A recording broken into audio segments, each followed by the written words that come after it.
Hi friends, welcome to Raising Lifelong Learners. I'm your host, Colleen Kessler, and this is the podcast where I encourage you to trust yourself and your differently wired kiddos as you help cultivate their curiosity, encourage them to discover the world around them, embrace who they are wired to be, all while helping them discover their passions, interests, and raise them to become the amazing adults they're meant to be.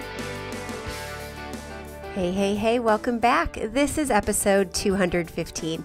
Today we are diving into a conversation that came up. It was a question that came up during one of our recent Learners Lab group coaching Q&As. We do this every month where it's kind of like an Ask Me Anything.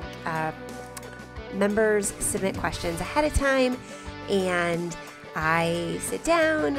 We come as we are, pajamas, sweats, whatever, glass of wine, cup of tea, whatever it is you need, we need, and we sit and we chat about all the questions that have come up that month and do kind of like a group coaching. We each talk to each other.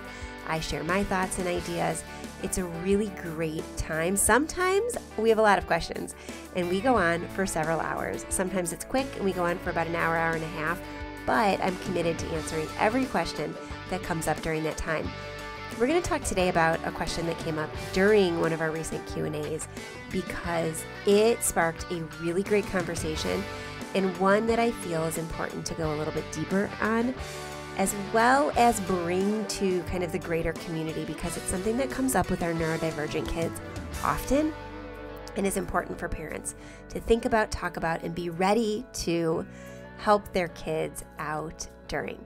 So the question is all about helping our kids set healthy boundaries. Like, what do we do when we have family members who want to hug our children, but our kids are averse to touch or don't feel comfortable giving hugs and just don't want to engage?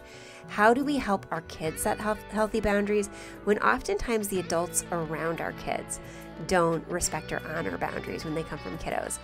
Really great discussion, and I'm hoping that maybe some of you guys have some great insight that you can share with us too. So listen carefully to what came out of the conversation that I had with members of our community, and then feel free to pop over to the show notes for this episode and leave me a voicemail message, send me an email message, and give me your own thoughts and insights related to this. Before we begin, I want to give a quick shout out to our sponsors for today's episode, CTC Math, ctcmath.com, one of our greatest treasures in our own homeschool, and a sponsor that I truly, truly appreciate. They are so supportive of the homeschooling community. Check them out. And then Reading Eggs, a new sponsor for us, readingeggs.com. We love them. I'm going to talk a little bit more about them later in this episode. All right, pop your earbuds in and get ready for this big topic. Let's get on with today's episode. Today's topic on the podcast stemmed originally from a Q&A session that we had in the Learners Lab. The Q&A sessions are kind of like group coaching calls that we do each month in the Learners Lab. And those of you who don't know, the Learners Lab is a community for families who are homeschooling neurodivergent kids. So maybe their kids are gifted, twice exceptional, have anxiety, or a learning challenge like dyslexia or dyscalculia or dysgraphia, or they have ADHD or are on the autism spectrum, or any number of things. I have kiddos who run the gamut when it comes to neurodivergencies. I've got kids who are identified as gifted, kids who aren't identified as gifted, but whom I know are, kids who struggle with anxiety, sensory processing challenges, and all sorts of other things. In fact, we are discovering things as we go. I have one child who is diagnosed with dyslexia and another whom I suspect has dyscalculia. And so that's a new kind of path we are diving down right now trying to figure out. So the Learners Lab community is run by me and a couple helpers that I have who have neurodivergent kids of their own. And it is a place for families to talk, to learn about social and emotional skills, and discuss things that are challenges that come up. And so each month we do a group coaching call, Q&A, parents submit questions ahead of time, and we sit on Zoom and chat about those questions. I offer my insights. I invite other parents to offer theirs as well. And we work through challenges together. And then the audio of that call is available as a recording, as well as all the past calls with a searchable function where you can search different topics and see what was discussed in the past and what may be coming up in the future. And so this particular topic came up and sparked a really great conversation that prompted some further discussion. I thought that it would be really beneficial. And actually, some of the members thought that it would be beneficial too to address in a podcast episode. And coming up in April of 2024, we're working on our calendar going forward for the topics in the Learners Lab because we do a theme each month. We will be focusing on setting boundaries. So the resources for parents will be focused on helping our kids set boundaries and hold them and respecting those boundaries that our kids set and the ones that we set in turn. And then talking with kids about how to set boundaries and follow through on them and know what you feel comfortable with. So that's something that if it is something that you and your kiddo struggle with, might be a good reason to join going forward in 2024, this school year. But let's talk about it here. So first of all, what's the point? Like why do we talk about setting boundaries? Teaching kids about boundaries not only supports their emotional growth, but it sets them up for healthier relationships in the future.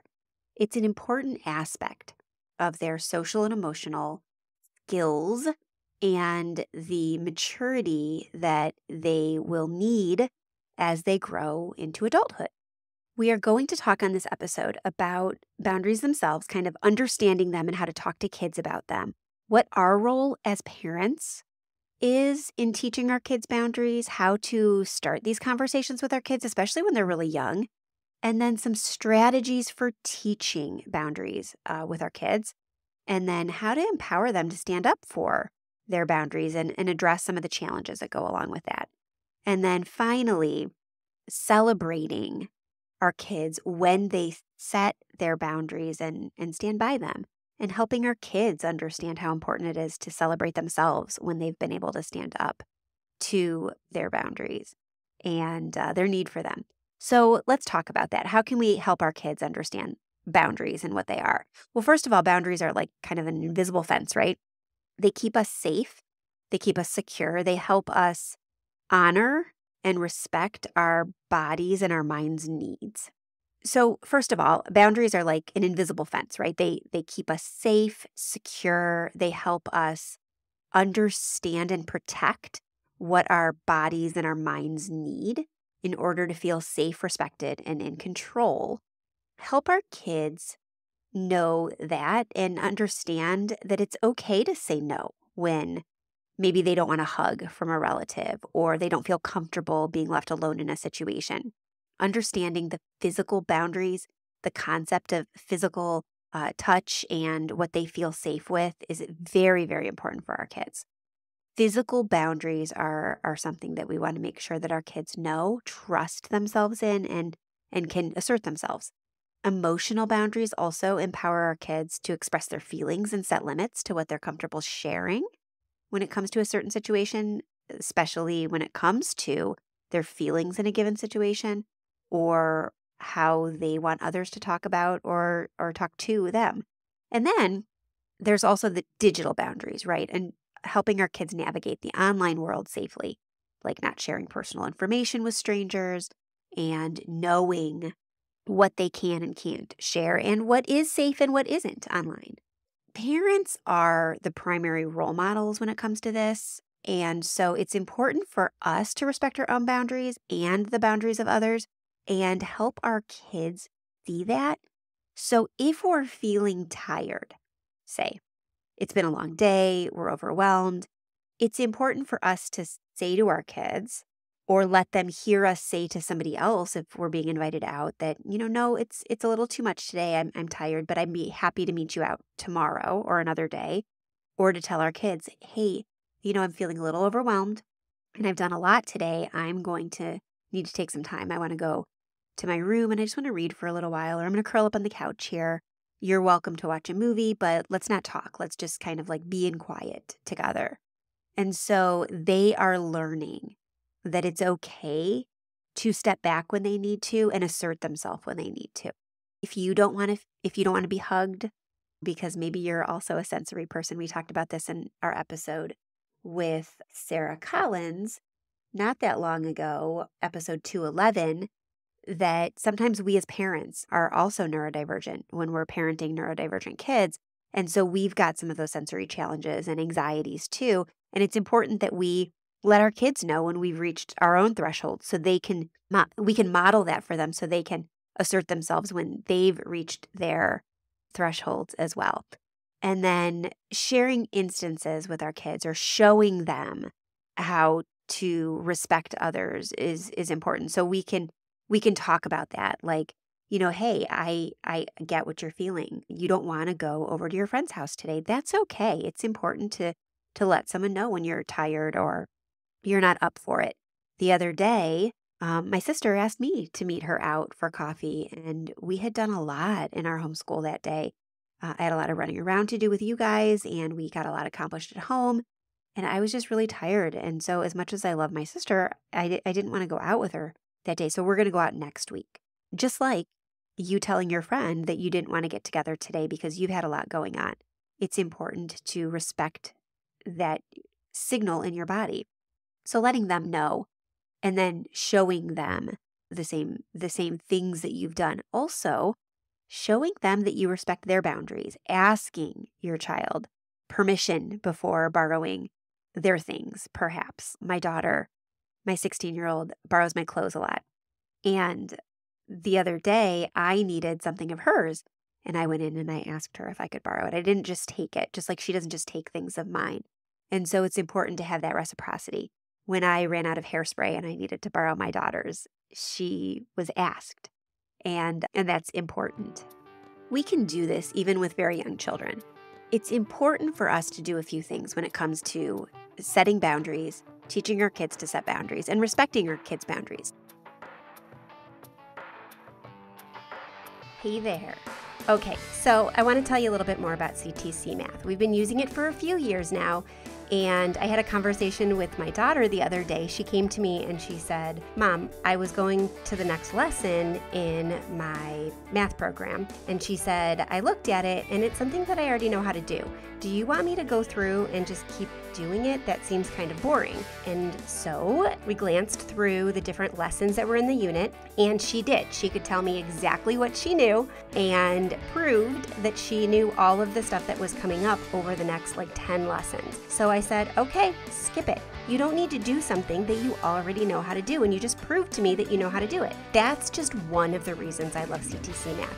I've said before that they are sponsors of this podcast, and I'm so grateful to their sponsorship, but I'm also a customer. I pay for my subscription every year, and I have for the last several years. We are strong supporters of CTC Math. We love them. We appreciate them for so many reasons, and that is just one. And I'm not the only one. I've gotten a couple emails recently. This one's from Jamie. Jamie said, at your recommendation, we switched over to CTC Math last month. We have used another curriculum for several years, but it just wasn't meeting our needs anymore. Now we've settled into a good rhythm. The kids are loving it, and I love that we are able to adapt it for each of their individual needs. Thank you so much for the recommendation. Jamie, I love that, and I was so excited to hear it because it just goes to show I'm not the only one who has had that experience from CTC, being able to adjust on the fly as our kids are learning. I love, love, love that. If you haven't had a chance to check it out, go to ctcmath.com. You will not be sorry. Okay, are you looking for a reading program for your kiddos that they are going to love? Imagine a curriculum that doesn't just teach your homeschool kids to read, but turns learning into fun. That's Reading Eggs. Seriously, it's designed for kids 2 to 13. It covers phonics, sight words, comprehension, spelling, and more, all backed by solid scientific research. It's trusted by over 20 million users worldwide. It's the go-to choice for homeschoolers everywhere. We have used it off and on throughout the years, depending on which kid needed what. And here's the best part. The program works at your child's level. It builds their confidence and helps them stay motivated. It's Kid Safe certified, completely ad-free, and when you sign up, you get a free 30-day trial and get instant access to hundreds of lessons, worksheets, ebooks, and detailed reports with access for up to 4 kids. Seriously, 4 kids right off the bat and access to the whole program. You can try it full on out for 30 days without any commitment. You don't have anything to lose. You can make learning to read easy, fun, and nurture a lifelong love of reading along the way. Check it out at readingeggs.com/RLL. That's readingeggs.com/RLL. The first thing is to lead by example, like I just said. Kids learn a ton from observing their parents and other adults around them. When we model healthy boundaries in our own relationships and interactions, we show our kids how to respect and assert their own boundaries. When we take time for ourselves when we need it, we show them it's okay to take time for themselves when they need it. When we say, no, I really need that hairspray because I have something going on, but I'm happy to take you out to get your own when we run out to drop off your sister later, it shows that we can't always take what we want from others, and we have to respect that no. When we show our kids that we respect them, and they will in turn respect us, and they'll respect themselves. So it's super important to model this for our kids as much as we can. Keep the communication open. Encourage open and honest conversations about boundaries. Explain to your kiddos what boundaries are, why they're important, and how they can use them to feel safe and respected. One of my kids struggles with sensory challenges, and this particular child is a seeker, meaning they are always seeking touch for comfort. When this child was young, we had to have conversation about appropriate touch with other people, because when this kiddo would feel comfortable with another adult, they would rub on their belly or up and down their arm to get the sensation of skin on skin. And we had to explain that not everybody is comfortable touching that way. And so we can't do that with everybody. And we need to ask for hugs. We need to ask if it's okay to hug a person, because we also have at least one child who doesn't like touch that much and is a little averse to touch. And so if my seeker is trying to hug on and love on physically my avoider, we will have conflict.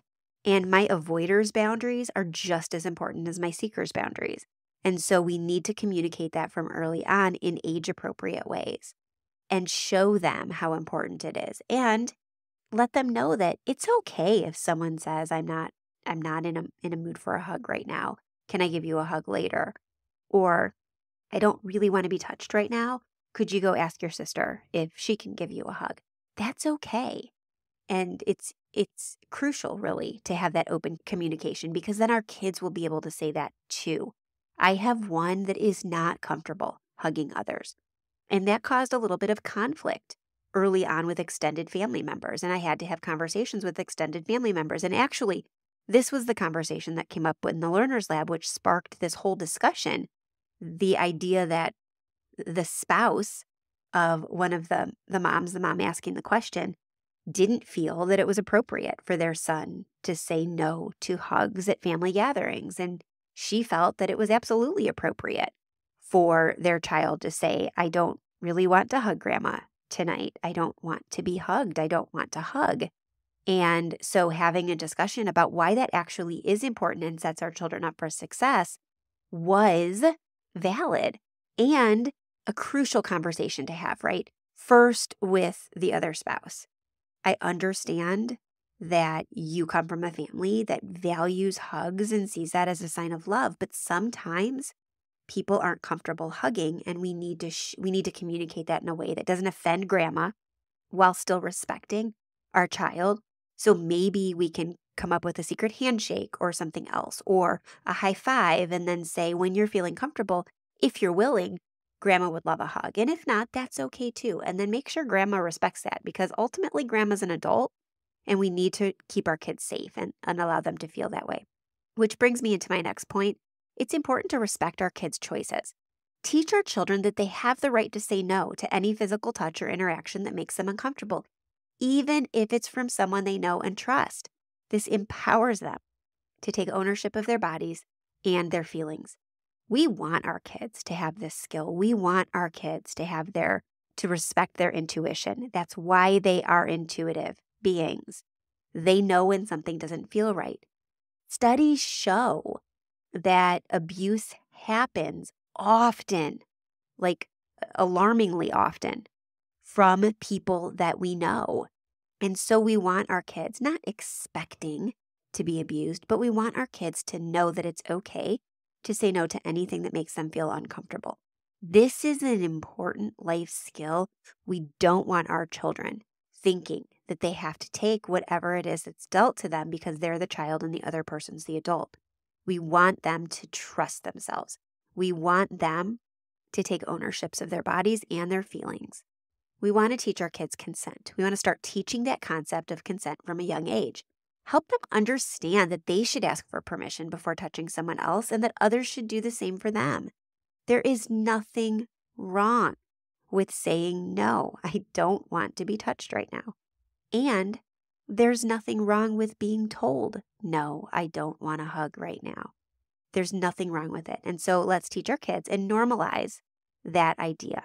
We want to talk with our kids, like I said earlier, also about online boundaries. Technology is more and more and more integrated into our kids' lives every single day. I just talked about the Learners Lab. We have technology and it empowers us, right? It allows us to form groups and communities from around the world and bring together families of outliers, right? We're raising neurodivergent kids. We are raising outliers, meaning there's not going to be a ton of kids like ours around us and in our normal everyday homeschool communities. So it's important to be able to get together with people in some way, even virtually, that understands what we're going through so we can have conversations like these. But it's also important to remember that we need to be safe online and we need to teach our kids this. So within the Learners Lab, there are three different things really that the kids can participate in. And I always, always, always encourage and reiterate that parents should know what their kids are doing online all the time. It is always okay for parents to stay in the same room with their kids when they're participating in any of those things. So I teach live classes. I teach a class about social and emotional skills, whatever the topic of the month is. And then I also teach a creative thinking class. And sometimes it's problem solving, sometimes it's creative thinking, sometimes it's critical thinking. I try, whenever possible, to loosely relate it to the theme. So everything's kind of pouring back into that theme in a way. And we have meetups each month. Right now, as I'm recording this, we had just finished taking a break from the meetups because we moved platforms and reorganized the inside of the community so you can find everything. And so we suspended the meetups for a while for a couple of reasons. One, it was really difficult to figure out the logistics of the new platform, and the content itself was more important than some of the little extras, which the meetups are extras.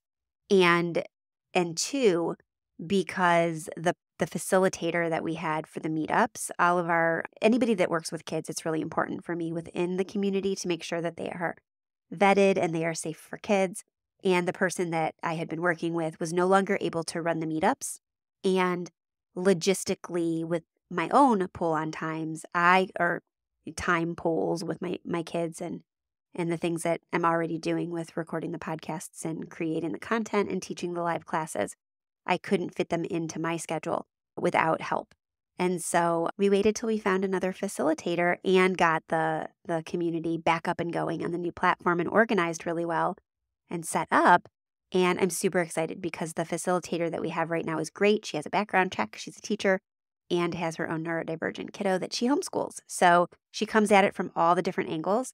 Pedagogically, she comes at it from all the different angles. She's got the background in education, but she's got the pragmatics of working with kids through Zoom because she's in a district that has both an online component and an in-person component. And ever since COVID, she's worked on the online component. And then 2, 3 maybe? She also has a neurodivergent kiddo, a profoundly gifted kiddo with some other challenges. So she has it from the parenting side and the educational side and all of that, and then has background check. So she's super safe to be around kids, and she's a delight. So we started doing the teen meetup. Again, right now it's teens. We'll eventually add tweens in, but they meet twice a month on Zoom and they're having conversations. And I encourage parents, stay out of the way so the teens can talk to each other, but listen to what's going on if you want to. Everything's an open book. It's important for you to know who your kids are talking to online. And then the final way that kids can communicate is we have a kid space that's built on a platform designed for kids to communicate. It's heavily vetted. There's safety precautions in place, and we check the conversations that come through and who's on it. It's all moderated and needs to be approved. So it's a great platform. But again, families have to sign up using the same email address that they used to sign up for the Learners Lab, so we can make sure that we can always get in touch with parents, and I can compare to make sure that every email address is a member in good standing so that we know who's in there, and so that parents can log in using the same email address to check on what their kids are saying in there, because that's important too. We need to teach our kids online boundaries because we want to make sure that we are easing them into the world of online communication. They know about what is appropriate and what isn't appropriate to share. We want to make sure they're not sharing personal information unless it's a place that their parents have access to. And we want them to feel comfortable reporting any inappropriate conversations. We want them to know that they shouldn't share their address, their phone number, links to meetups without permission.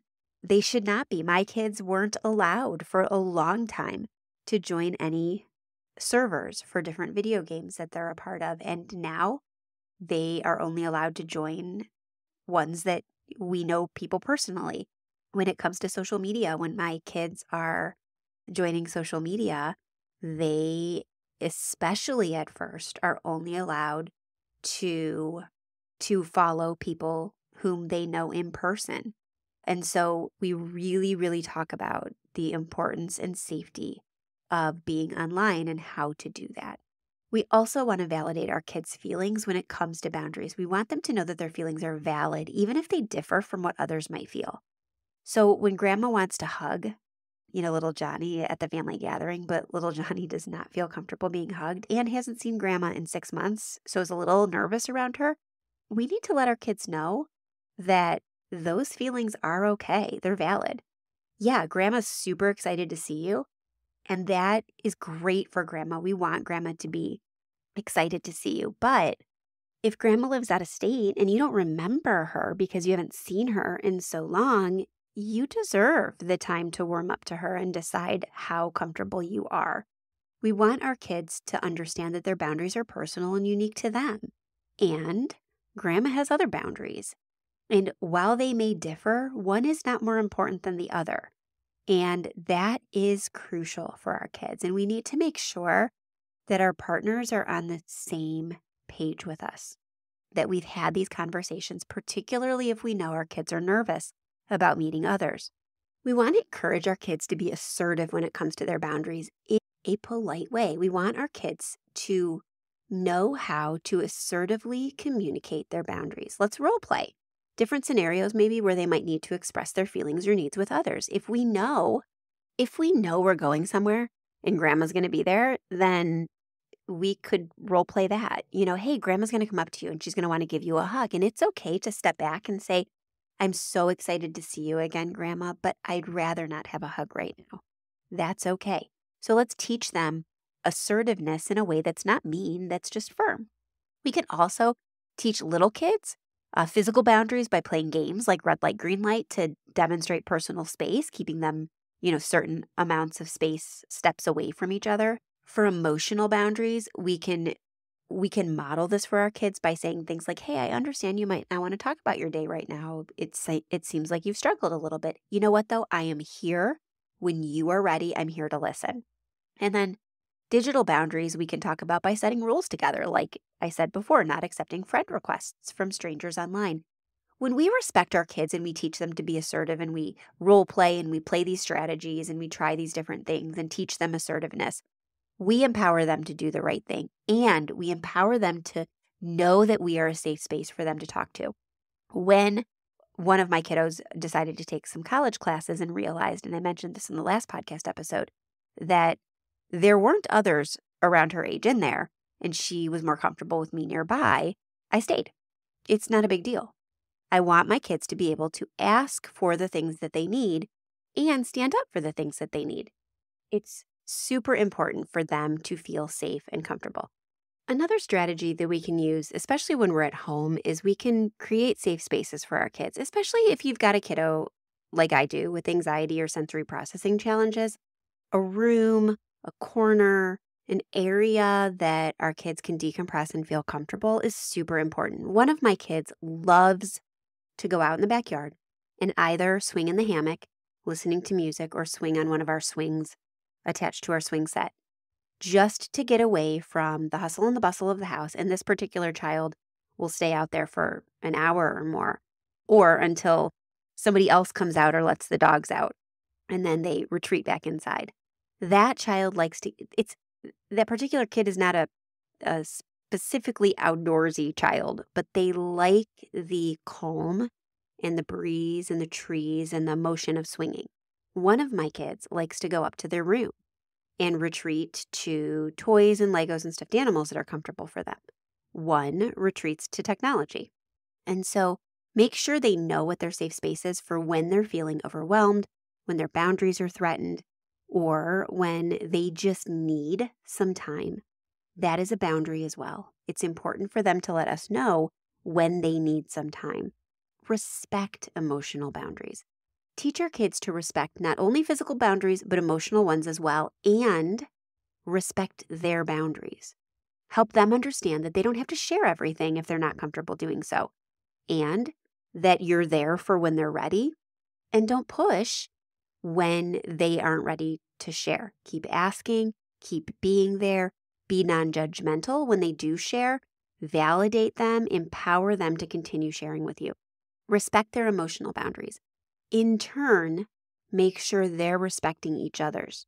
This can be difficult when you have multiple children, but it's important for you to help them understand that everybody needs the space that they need when they need it. And that brings me to this point, setting family boundaries. When we establish family rules and boundaries that everyone agrees upon, we have a culture for our family, right? We know when we're going to bed, how we're keeping our house, who's taking care of what days we do and don't do things on, how late we stay up, how early we get up. We become consistent and supportive of one another, but we also need to teach our kids that within that family structure and those family boundaries, there are individuals and individual boundaries as well. And again, one is not more important than the other. So as parents, that means we can't be dictatorial. We need to make sure that we are nurturing our kids and we're respecting them while empowering them to talk to us about things and help them solve problems. Encourage them to be self-aware so that they can identify how they feel in different situations so they know when they need help and can communicate their boundaries and their needs effectively. The hard part about this comes in, as they get older too, when their peers are doing things that they may not want to do, or they may feel uncomfortable around, or they just might think are stupid. We want to discuss peer pressure with our children as early as we can, especially when we start seeing them want to do things because others are doing things. Help them come up with strategies to say no in situations where their boundaries might be challenged, and give them an out. Give them a safe space. I tell my kids all the time, you can make me be the bad guy. You can always blame things on me. Now, sometimes I say no. I try to say yes as often as I can in whatever situation it is, but I want my kids to know that if they ever feel uncomfortable, they can blame me. And my kids have. They have said no, they can't sleep over somewhere because my mom's just being a jerk and is making me come home early. I can go, but I can't stay super late because they don't want to sleep over. I mean, there are other times that I am a jerk and will say, no, you can't sleep over. But I want my kids to know that they can use me as an out. I'm there to help them say no when they need to. I want my kids to be set up for success. And that means that sometimes they're not ready to say no and really fight back against peer pressure, but I still want them to be able to have an out if they truly need one. So if they need to call me or they need to text me or they need to blame me, that's okay. I want them to know I'm there for them and I'm their person. And so we want them to be able to fight back against peer pressure in whatever way they need to. And sometimes that means letting it be somebody else's fault. Finally, we want to celebrate this. We want our kids to know that we are proud of them for setting their boundaries and sticking with them. Praise and celebrate instances where your child communicates and maintains their boundaries. If they say respectfully, Grandma, I love you, and I'm so excited to see you, but I'm just not ready for a hug right now. You tell them, give them a high five and say, dude, that was amazing. You respected Grandma and stuck by your boundary. I'm so proud of you. You are in tune with your body and your brain, and you know what you need. That was amazing. Positive reinforcement encourages them to continue practicing these skills. Help them see how important it is to understand and stand by healthy boundaries. Remember, teaching boundaries is an ongoing process. Be patient, understanding, and willing to adjust your approach based on your kiddo's age, personality, and needs. Regular conversations, regular check-ins, regular role-playing and scenario building goes a long way in helping your kids develop and maintain healthy boundaries. You can do this. You can do this. If you need support or you need any words put in your brain, join the Learners Lab. Talk with us in there about it. Ask questions in the community forums, or send me an email, send me a voicemail message. The upside to the Learners Lab is you have direct access to me. I'm in there every day, and there are other mentors in there and lots of parents in there who can jump in and give you immediate feedback. The downside to email and voicemail, though those are listed in the show notes for this episode, is that sometimes it takes me a little bit of time to get back to you because I get hundreds of emails and messages a day, but I will get back to you. Whether I address it in a podcast episode like this, a voicemail back, or an email back, you'll hear back from me. So reach out. Don't ever feel like you're alone with your kids or you're alone trying to figure this thing out. We have a community of parents here for you. I am here for you. It's important to help our kids be healthy as kids and grow into healthy and socially and emotionally sound adults. So you've got this. I'm so proud of you. You are parents doing the hard work of raising and homeschooling neurodivergent kiddos. This is not a walk in the park. And you're loving on them in the best way that you know how. Take pride in yourself and celebrate that. You're doing an incredible job. I am so proud of you and I appreciate you. There will be resources and links in the show notes for this episode over at raisinglifelonglearners.com/podcast. You can reach out to me via email, via voicemail there, or you can join the lab if it's open. If it's not open right now as you're listening to this, maybe you're listening on a replay or you're binging because you just discovered the podcast. If so, welcome. You can get on the wait list and you'll hear when we open next. I can't wait to see you in there, and I can't wait to hear from you if you have any questions. Have a great week and enjoy your kids. I'll talk to you soon. Thanks again to CTC Math and Reading Eggs. We really appreciate their support.